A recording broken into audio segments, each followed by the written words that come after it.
Ajde, Cecilija. Uvijek mi ovdje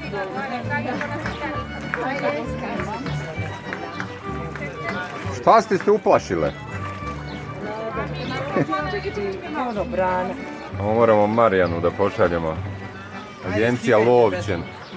Da dolaze češće. Slobodno dolazite, to je lepota. Ajmo! Ne, to smo mi. Da, da. Nado. Samo vodiče, da snimi, čekaj da nam ostane. Vidi kako je lijepo. Odmah se osjeti tišina. Ono kaže neće, kupuju one magnete. Nije meni samo nije meni Ali nekoliko mjesta zbog Naš kapetan sad kaže da prirodu uživamo i sve to. Objasnit ću vam što treba i da uživamo.